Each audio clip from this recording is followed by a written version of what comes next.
Welcome to UATV. My name is Yulia Horova and you are watching this week's final newscast. In this episode, we will show how Ukraine is expanding its campaign against Russia, striking fuel facilities, strategic military targets, and the Shadow Fleet, while the growing pressure is beginning to disrupt Russia's fuel supplies and military logistics. We will also look at Ukraine's rapidly evolving defense industry, from next-generation missile defense systems and AI-powered drones to new battlefield technologies and record drone production. And we'll examine how Europe is deepening its military partnership with Kyiv through new air defense systems, fighter jets, joint missile production, and a landmark defense agreement with the European Union. Please don't forget to subscribe to our channel while we are about to present you the essential news of the week. Let's go.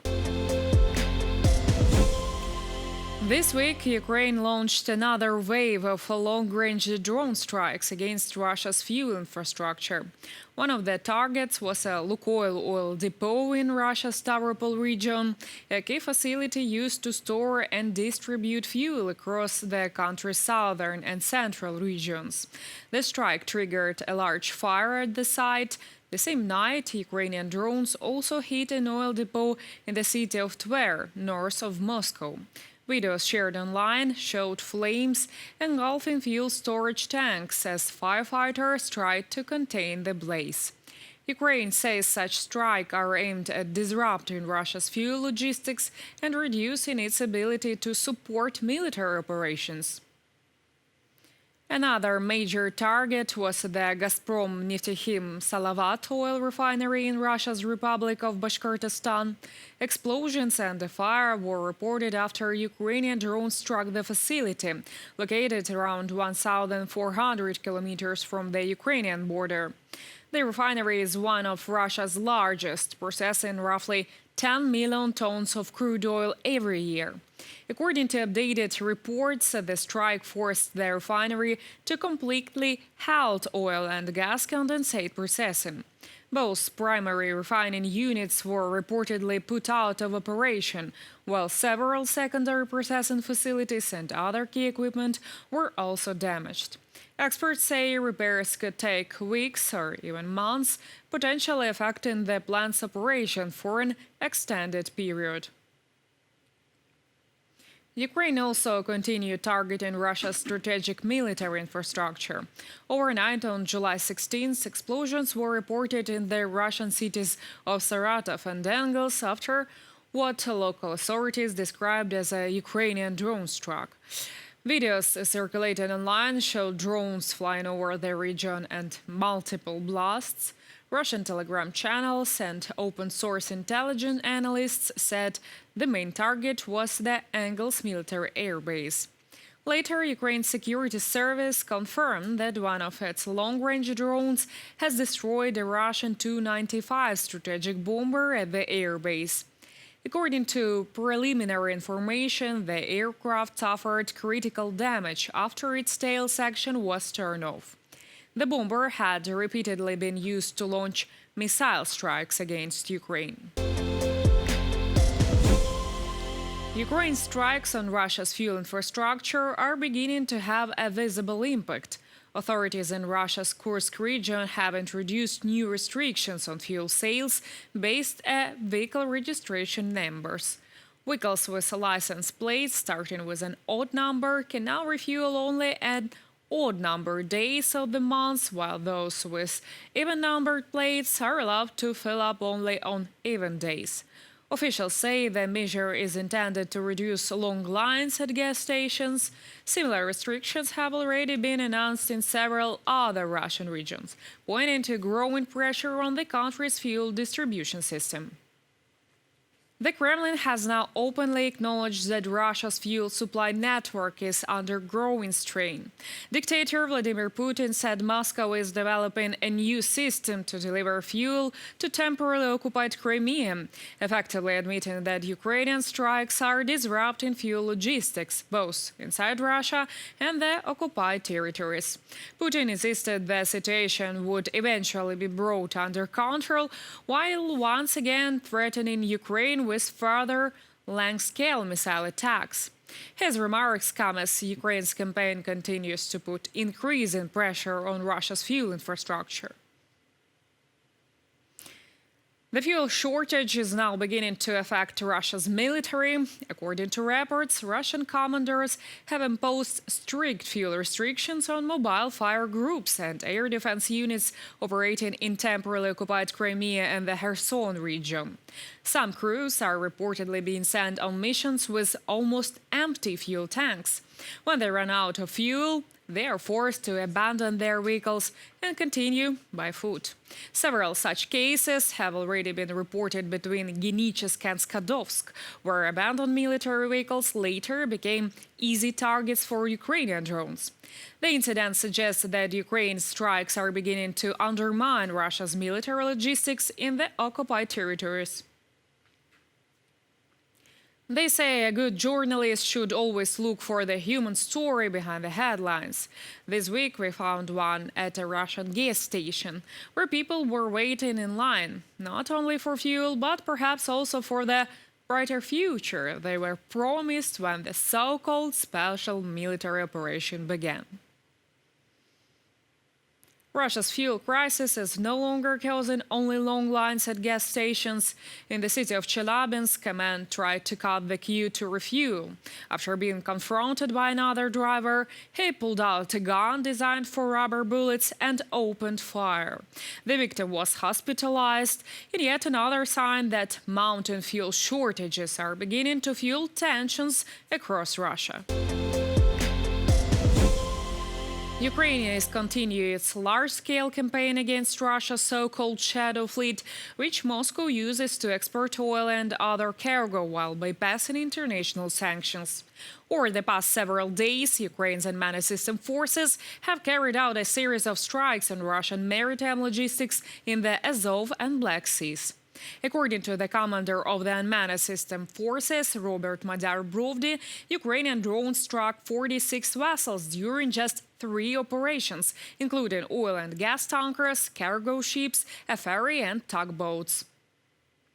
Since the launch of Operation Malochka on July 6, Ukrainian forces have hit a total of 172 Russian vessels. According to Brovdi, the goal of the operation is to cripple Russian logistics fleet, which transports oil through the Volga-Don Canal and across the Azov and Black Seas. Ukraine says disrupting these supply routes will make it significantly harder for Russia's shadow fleet to bypass international sanctions and continue exporting oil by sea. Also, of course, bridges are targeted as legged military targets, with one significant exception, though.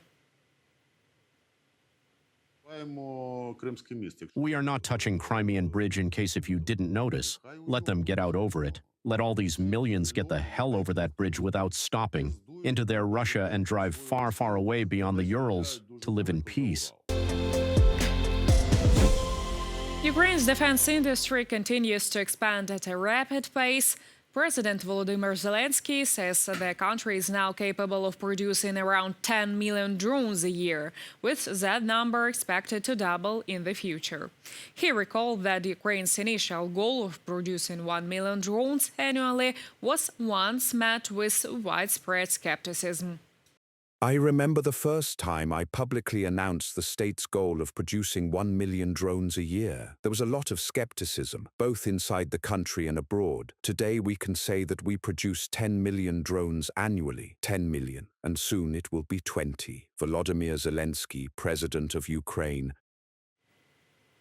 Ukraine is also looking beyond today's battlefield. Ukrainian defense company Farpoint has unveiled the concept of Freya, a next-generation European missile defense system, together with its new FP7.X interceptor missile.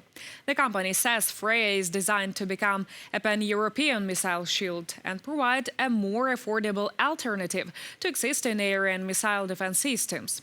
The FP7.X has already completed its first fully controlled test flight, while the project continues to move toward full-scale development. Ukraine's defense industry is also producing a new generation of battlefield technologies. Defense company Wave has presented 3 new systems: the Viha electronic warfare system, the Terracon X ground robot, and the Stepovy V strike complex. The company says that the systems are designed for drone defense, battlefield logistics, and long-range precision strikes. Over the past 3 years, Wave has delivered more than 50,000 defense products to Ukraine's military under more than 600 contracts. Ukraine's defense industry has introduced another AI-powered weapon. Defense company The Force Law announced that its Lupinis 10-night attack drone has received NATO codification, clearing the way for official procurement by Ukraine's military. Equipped with thermal imaging and autonomous AI guidance, the drone can continue tracking and striking its target even after losing contact with its operator due to electronic warfare. The company says that the system has achieved a success rate of more than 70%. Ukraine and the European Union have launched a landmark defense partnership focused on drone production. President of the European Commission, Ursula von der Leyen, announced that she described the EU's own drone deal with Ukraine. The initiative will combine Ukraine's battlefield expertise with a drone warfare with Europe's industrial and technological capabilities. Production facilities are expected to be based across EU member states, helping protect manufacturing from Russian strikes. Von der Leyen said Ukraine has evolved from a recipient of military aid into one of Europe's key providers of defense innovation. That is why I am pleased, together with you, Volodymyr, to launch a new defense industrial partnership between the European Union and Ukraine. What we are signing today is our own drone deal. The expertise you have gained in drones and counter-drone technologies is truly unique. From drone development and production to the supply chains needed to sustain manufacturing. And most importantly, the operational knowledge of how to use radar systems, ground stations, and sensors. We must build on this experience together. Ursula von der Leyen, President of the European Commission. The European Union is stepping up its investment in Ukraine's defense industry. European Commission President Ursula von der Leyen announced another €1 billion in funding to help Ukraine procure drones. Speaking alongside President Volodymyr Zelensky in Kyiv, she said the funding would support Ukraine's rapidly expanding defense sector. The European Commission also confirmed plans for a broader €10 million package to finance additional drones, missiles, and combat aircraft. Brussels says the investment is aimed at strengthening both Ukraine's defense capabilities and Europe's long-term security. Ukraine is set to become the first country to receive the next-generation SAP-T-NG air defense system. President Volodymyr Zelensky announced the agreement following talks with French President Emmanuel Macron. As part of the package, France will deliver 2 additional SAP-T air defense batteries later this year, while France and Italy will accelerate deliveries of Aster-30 interceptor missiles.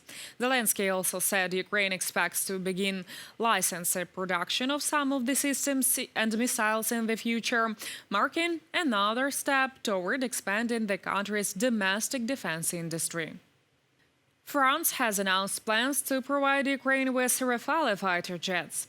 President Emmanuel Macron said Ukraine is expected to receive 16 multi-role aircraft, while training for Ukrainian pilots will begin in the near future. The Rafale is one of Europe's most advanced combat aircraft, capable of carrying out both air superiority and precision strike missions. The announcement marks another step in strengthening Ukraine's air force and reflects Europe's continued commitment to expanding military support for Kyiv. Ukraine is preparing to launch domestic production of missiles for several key Western weapon systems. President Volodymyr Zelensky said Ukrainian defense companies could receive the necessary production licenses from international partners before the end of the year. The projects include Aster and Scalp missiles in cooperation with France and Italy, precision-guided rockets for HIMARS, as well as interceptor missiles for the Patriot air defense systems. According to Ukrainian officials, the United States has already begun the licensing process, paving the way for production to start in Ukraine. Ukraine and 9 European countries have announced the creation of the Integrated Anti-Ballistic Missile Coalition. The joint declaration was signed by the leaders of Denmark, France, Germany, Italy, the Netherlands, Norway, Spain, Sweden, the United Kingdom, and Ukraine. The initiative aims to combine the participating countries' defense industries, research capabilities, and operational experience to develop shared protection against ballistic missile threats. The partners say Ukraine's battlefield experience will play a central role in shaping the project. By bringing together our defense industrial base, our research, and our operational experience, we aim to build a shared anti-ballistic missile capacity for Europe and support relevant contributory activities. We do this not against any people, but in defense of our own. We acknowledge the unique experience of Ukraine, gained in defense against Russia's war of aggression. We will seek to support joint research and development activities under the flagship project, including by exploring appropriate opportunities for funding and promote enhanced data and information exchange. From the joint declaration on the establishment of the Integrated Anti-Ballistic Missile Coalition. That's all for this week. Thank you for watching. If you found this report useful, please like, subscribe, and share it with others. And also, please leave your comments below this video. Stay informed, stay safe, and see you next week.